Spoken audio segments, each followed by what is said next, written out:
J'ai l'impression d'être une présentatrice météo. Bonjour. Aujourd'hui, je vais vous montrer comment j'ai réalisé ceci. C'est pas magnifique. Je suis trop contente du résultat. C'est la robe de mes rêves. C'est exactement ce que j'ai dessiné, c'est exactement ce que je voulais.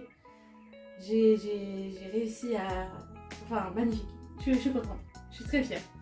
C'est la robe que je vais porter pour mon PAX en février. Le dos est comme ça. Avec voilà, un petit laçage en doré. Elle est assez simple, hein, mais elle fait son effet quand même. C'est en satin duchesse, c'est la première fois que je fais une robe qui m'a coûté aussi cher. C'est 12 € le mètre le satin duchesse, et là il y a 6 mètres. Parce que la jupe est immense.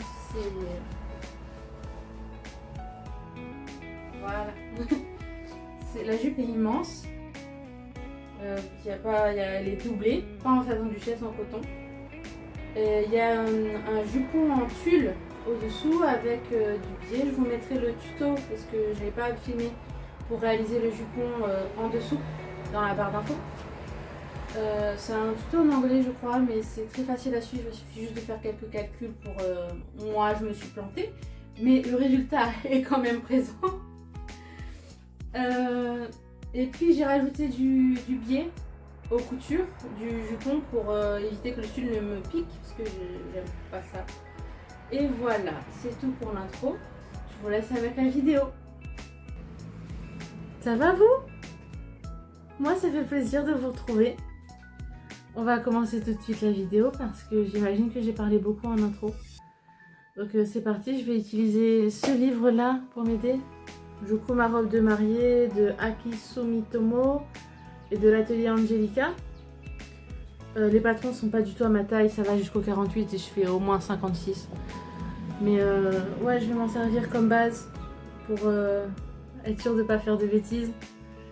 Et comme tissu, j'ai choisi le satin duchesse bleu que je trouve sublime. Il me va au teint. Il me va au teint, je l'aime d'amour. Et j'ai choisi ce truc doré à paillettes qui est magnifique, magnifique, magnifique, magnifique. Il met des paillettes partout, c'est formidable. Donc on va essayer de faire quelque chose. J'ai fait un petit dessin. Donc alors, vous voyez quelque chose là? Ouais. On a un haut découpe princesse avec des toutes petites bretelles style bretelles spaghetti. Dans le dos ici, on a un laçage, pas glaçage, un laçage. Et la jupe, ce sera une double jupe circle skirt. J'ai pas le mot français pour ça. Une jupe double cercle. Double circle skirt. On va essayer de faire ça, j'en ai jamais fait. Donc bah, c'est parti, on va commencer par le patron. Pour ça, je vais d'abord tirer le patron. Je sais pas lire en français non plus, je le dis en créole. Peut-être que c'est pareil. Tirer le patron de mon livre. Et ensuite, je le mettrai sur ma base de corsage qui me permettra de l'adapter à ma base de corsage. Comme ça, je ferai moins d'erreurs de patronage que si je le faisais sans rien. Donc, bah, c'est parti. Ouh, j'ai galéré pour mettre la caméra en place. Et là, je galère pour trouver mon patron. Parce que c'est comme ceci. Comme cela. Il y en a des deux côtés. Tous les patrons sont superposés les uns aux autres, naturellement, pour gagner de la place. Donc, bah, je vais chercher alors. Ça, c'est le nœud, la jupe devant. C'est pas ce côté-là. Alors, il y a 3 pages de patron entier dans le bouquin. J'espère que c'est la bonne. Ouais. Je crois que c'est la bonne. Je vois d'ici le côté devant ici. C'est ça, hein?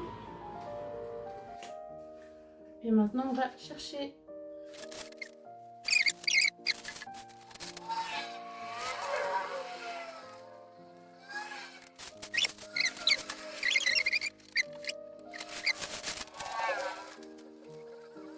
Donc voilà ma base de corsage. Maintenant ce que je vais faire, c'est que je vais prendre mes pièces de patron trop petites. Ça c'est le devant, côté devant ça va ici. Ça c'est le milieu devant, ça va là.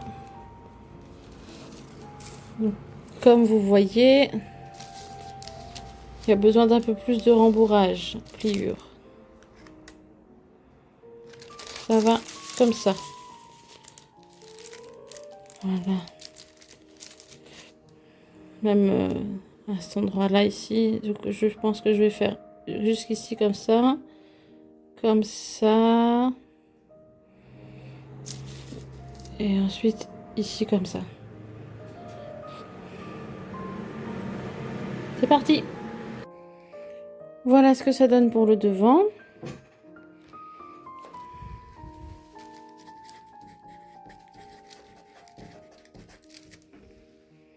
Par rapport à ce côté-là, on a rajouté tout ça. On a rajouté tout ça. Tout ce qui est en rose est correct. Je me suis plantée la première fois. C'est pas grave. Je fais pareil pour le dos. Ensuite, je vais couper les pièces et je vais utiliser un satin à 3 € le mètre, très cheap, pour faire un, j'ai pas le mot français, mock-up, un semblant de ceci. J'ai pas du tout les mots. Comment dire? Pour faire le, pour faire l'exemple en fait, pour voir si j'ai des retouches à faire ou quoi, pour être sûr que ça pose bien. Donc je vais faire ça. Je vous présente. Ah, mais faut pas raconter Germaine. Je vous présente Germaine. C'est mon double. Elle est rembourrée. Parce que sinon c'était pas à ma taille. Donc, j'ai assemblé toutes les pièces. Et maintenant on va le poser sur ma copine. Je vais essayer. Voilà.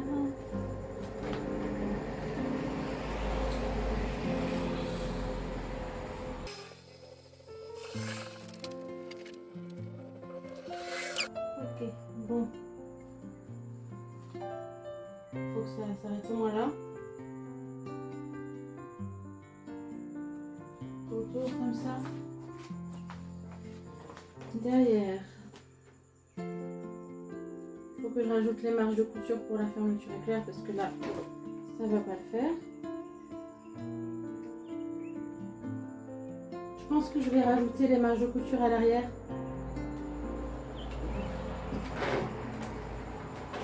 Parce que là, il n'y a aucun intérêt à mettre un lassage si c'est comme ça en fait.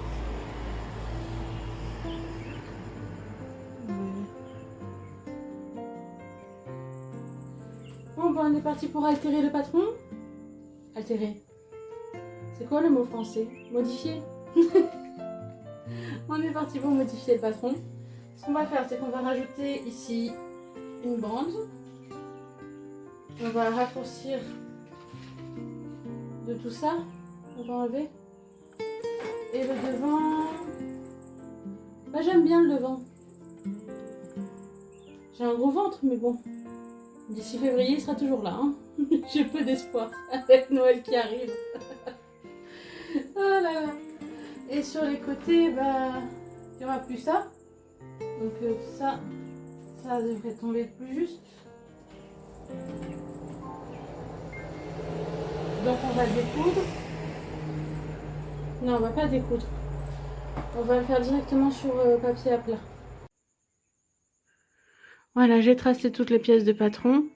Je vais les couper et on passe au satin. Je vous avoue que je suis pas rassurée. Ouh là là, la pression. Parce que le satin Duchesse, c'est 12 € le mètre. Si je me plante, j'ai pas d'argent pour en racheter. Hein. Déjà, j'en ai acheté une fois, c'est bien. Bon, j'ai pris 6 mètres. 6 mètres de satin Duchesse à 12 € le mètre. Je vous laisse compter.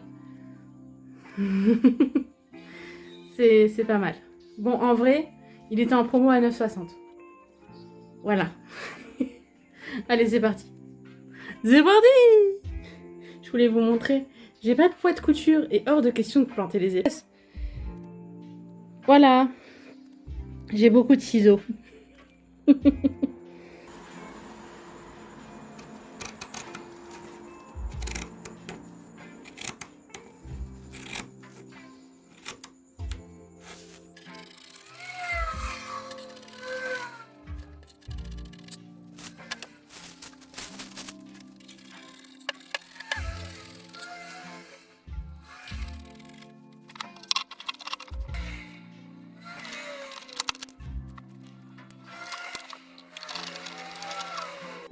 Alors, du coup, j'ai coupé toutes les pièces.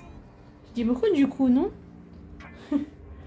J'ai coupé 2 bandes d'1,50 m, ça fait donc 3 mètres. Ça sera pour les bretelles et pour les petits aiguilles, bidules, machin, accroche pour le laçage. Et ensuite, je sais pas si je reprendrai ce même tissu pour faire le laçage en lui-même ou si je prendrai un ruban. Ça, on verra plus tard. J'ai coupé aussi des parmentures, des doublures et toutes les pièces de devant du patron aussi. Donc tout le bustier est coupé. Il me reste plus qu'à assembler. Donc pour commencer, je regarde là ou je regarde là. C'est moins perturbant pour vous, c'est parce que pour moi c'est perturbant. On va regarder là. Ça a l'air mieux. Alors, qu'est-ce que je disais? Oui, on va commencer par assembler. Ça me perturbe fort. On va rien assembler du tout. On va plier en deux. Enfin, on va plier comme ceci, puis en deux. C'est dur à faire. Voilà, pour que ça donne ça, avec le fer à repasser. Pas trop chaud le fer à repasser, hein. On veut pas brûler notre satin à 12 € le mètre, on a dit. Je vais brûler ça. Alors, on fait chauffer son fer. Son fer, pas son frère ou son père, hein.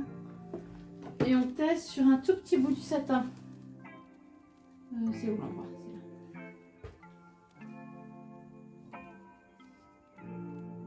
C'est bon. Par contre, j'ai plein de poils de chat. J'ai plein de poils de chat sur ma table à repasser. Peu importe, on les enlèvera. Donc sur un petit morceau.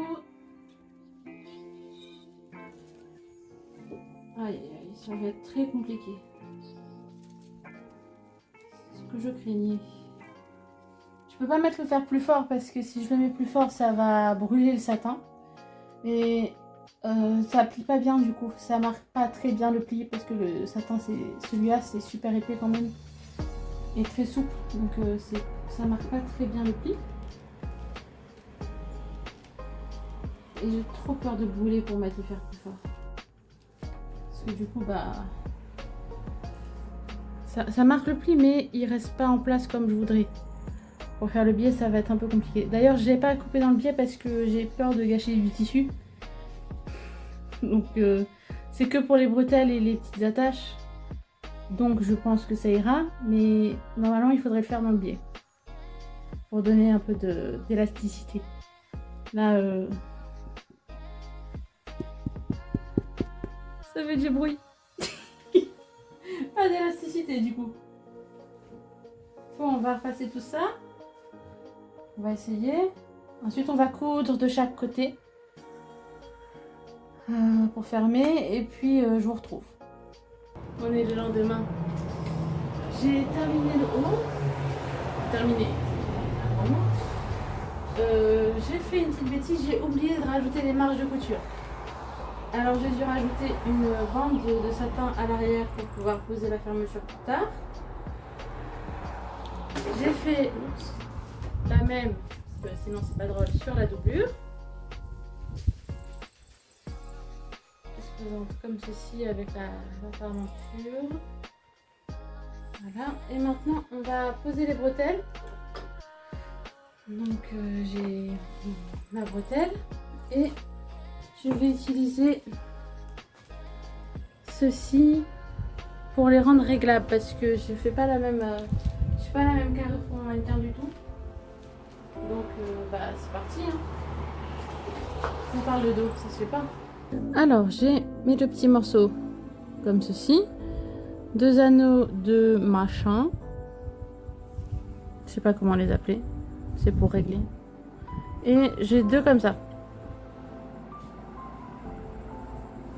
Voilà, de cette taille là. J'ai pas mesuré, bien entendu, c'est réglable. Alors ce qu'on fait d'abord pour commencer, on passe l'anneau à l'intérieur, on crée une boucle qu'on vient fermer. Ça peut être un peu difficile parce qu'il y a beaucoup d'épaisseur.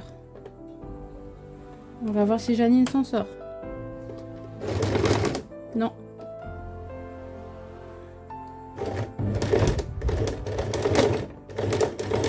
Hop là. Bravo Janine. On fait la même avec l'autre.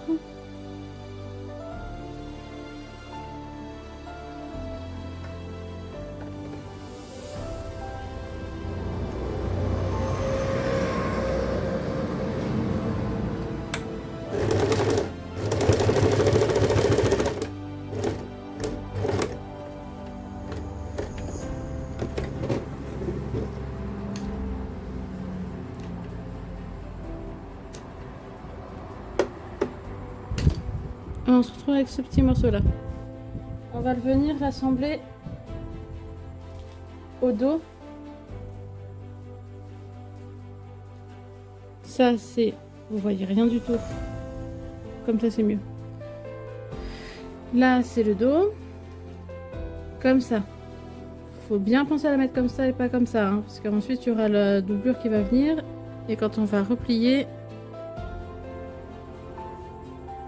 ça se mettra comme ceci.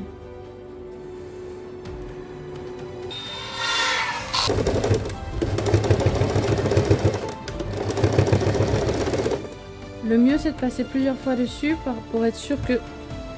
Pardon. Pour être sûr que ça tienne bien parce qu'il y aura beaucoup de tension à cet endroit là sur la robe.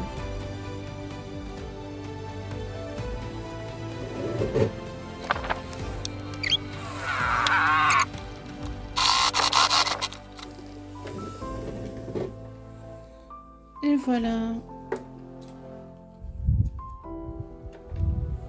Ensuite, il nous faut la bretelle en elle-même.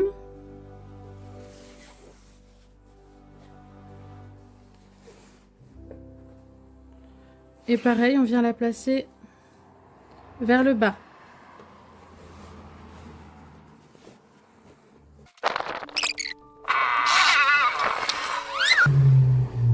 Ensuite, ce qu'on fait,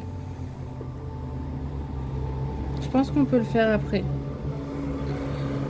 Je mets ces deux petits morceaux là de côté et je reviendrai dessus une fois que j'aurai posé la doublure. Pour poser la doublure, on va commencer par couper tous les fils qui dépassent. On la pose endroit contre endroit. Là, c'est l'envers. Là, c'est l'endroit. Vous voyez? Si je fais comme ça, c'est peut-être mieux.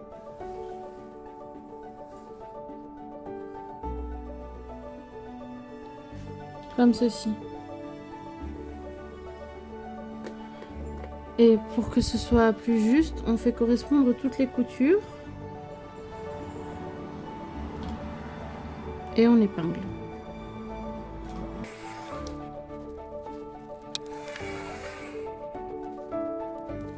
On fait également correspondre le V du milieu du décolleté qu'on vient épingler aussi.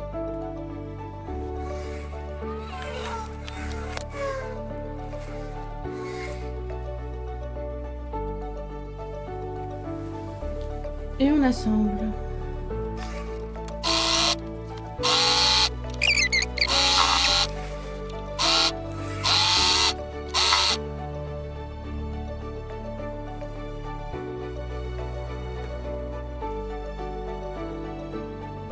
Et là, j'ai un petit souci.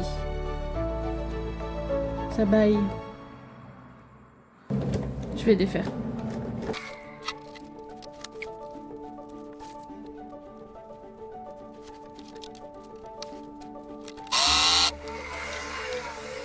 Vous voyez?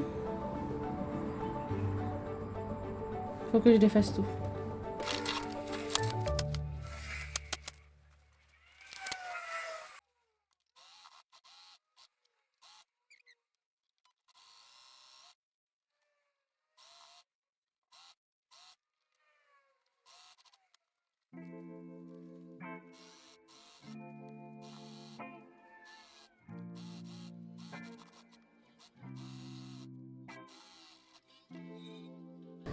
Alors, je vous ai pas montré, j'ai mis mon étiquette.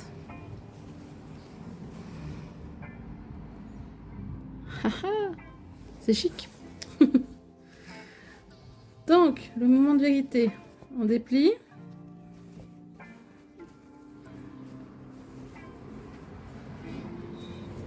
Jusqu'ici, tout va bien. Ah, j'ai oublié un petit truc. Un détail qui a toute son importance. Ici, au creux du décolleté, c'est super important de cranter. Fais attention à ne pas couper la couture. On fait quelques crans pour relâcher la tension du tissu.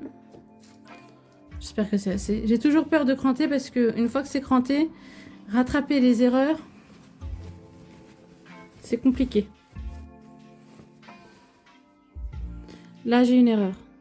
C'est pas une erreur, mais c'est un défaut. Je voudrais que la bretelle soit pile sur la couture. Donc, je vais... Attends, ouais. Je vais découdre.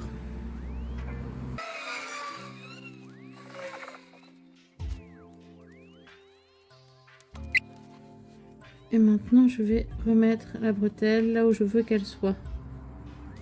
Il y a beaucoup de fil.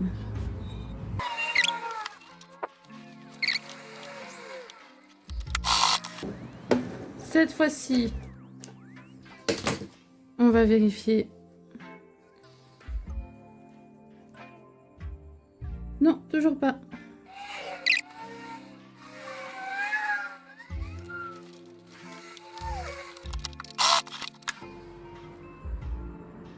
Cette fois-ci, c'est la bonne. Et maintenant, je vais recoudre.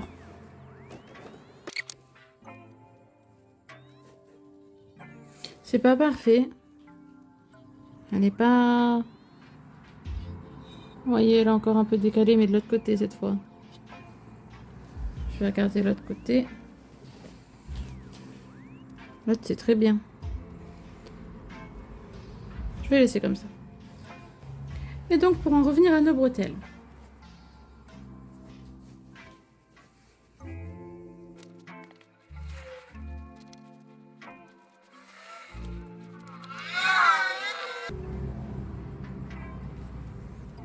Et là, je suis face à une nouvelle difficulté. C'est que ma bretelle est très épaisse. Et ça veut pas rentrer.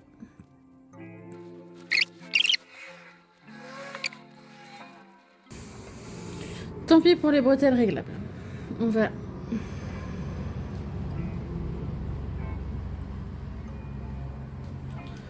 pas mettre ça.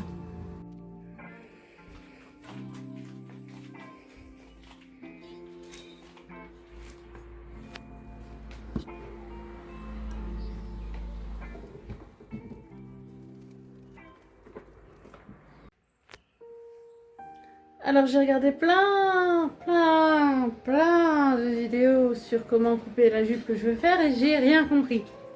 Donc on va quand même le faire. On va essayer. Ça n'a pas l'air si compliqué que ça, c'est juste que mon cerveau, il capte pas. Allez, on va essayer de plier le tissu et puis on va voir ce que ça donne.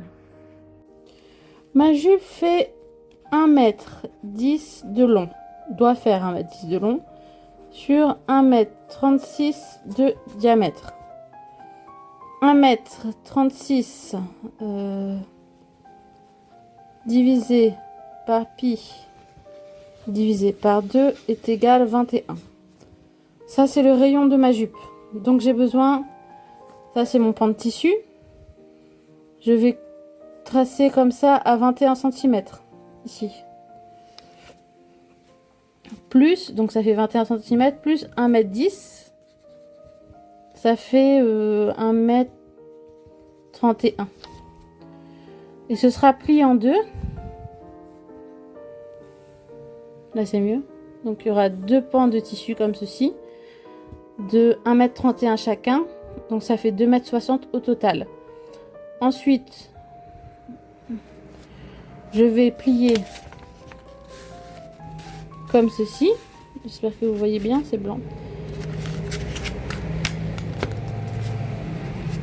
Là, je vais mettre mes 21 cm. Et là, mon 1,30 m. Je vais couper et je vais répéter ça 2 fois.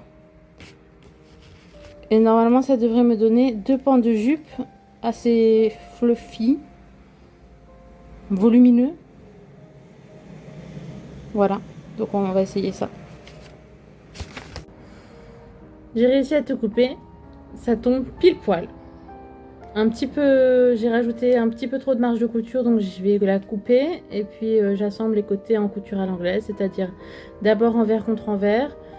On coupe le surplus, on repasse bien, on plie et on recoud endroit contre endroit. Et ça nous fait une couture invisible très très belle, une belle finition. Et je vous retrouve après. Voilà ma couture à l'anglaise sur l'endroit et sur l'envers. Pas de fil qui dépasse, c'est super net et c'est super solide. Donc c'est. Maintenant on va attacher le haut et le bas. Donc j'ai mis le bas face vers moi. Je prends le haut et je vais le mettre face vers le bas. Je vais épingler tout le tour et accrocher. Et ensuite je vais coudre. Voilà. Tout est attaché tout le long. J'ai un peu galéré parce que quand j'ai coupé les extrémités, je vous avais dit que c'était un peu trop long. Du coup j'ai coupé et j'ai trop coupé. Du coup j'ai dû résorber beaucoup.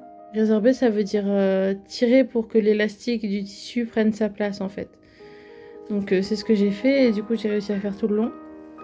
Et maintenant on va poser la fermeture éclair. J'ai perdu mon pied à fermeture invisible, donc je vais le faire avec ça. Hein. Tant que je m'en rachète un, je devrais quand même y arriver. Donc c'est une invisible non séparable que j'ai.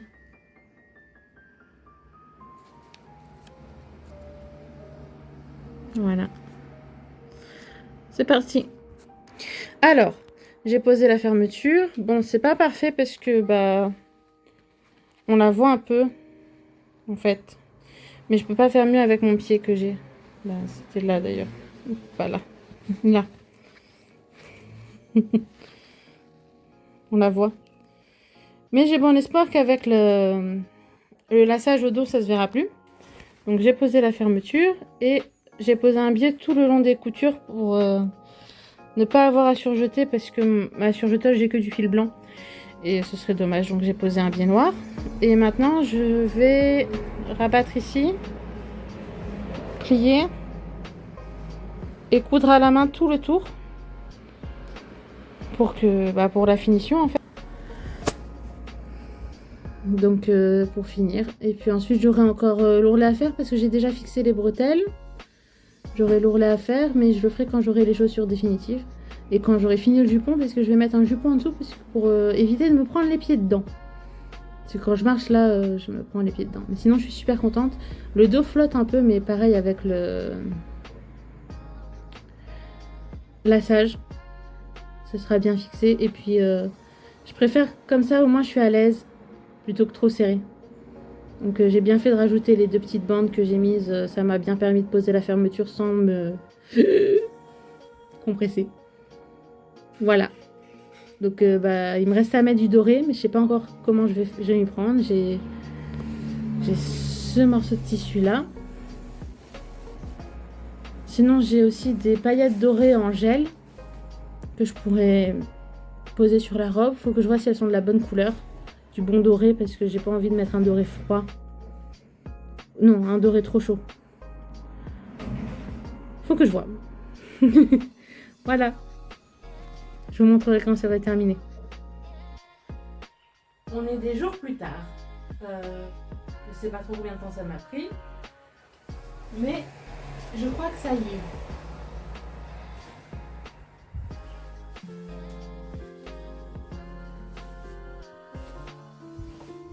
Nous avons fait un jupon. Je vous mets le tutoriel en barre d'infos. C'est pas le meilleur jupon que j'ai fait, mais c'est un jupon. Il tient son rôle. J'ai plus les pieds qui s'en mêlent dans la robe.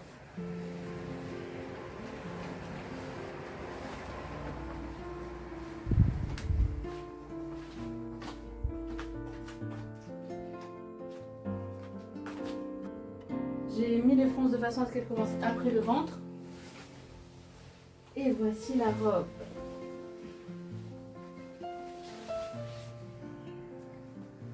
J'ai fait un petit tourlet.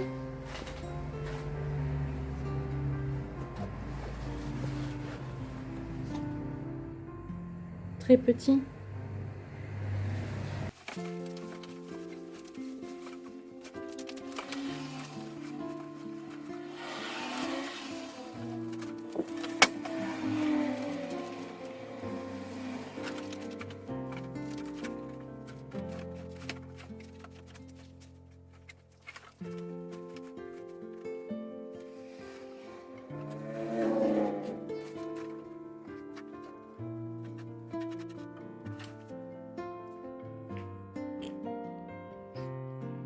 Voilà le dos. Il y a un petit défaut ici. Le dos est un peu large, mais avec le laçage, ça se voit pas. Il y a un petit défaut ici. On voit la fermeture. J'ai pas pu faire mieux. Mais avec le nœud, ça se voit pas.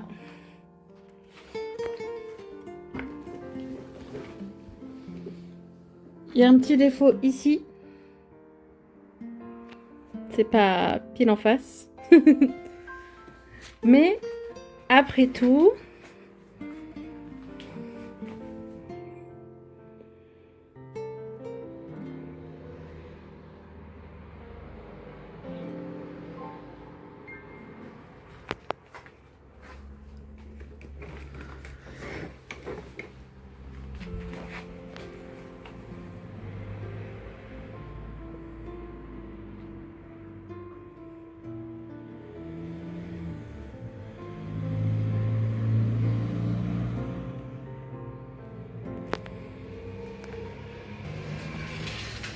j'en suis très heureuse. Je me suis paxée il y a plus d'1 an. On est le 1er avril 2026. Je me suis paxée le 14 février 2025.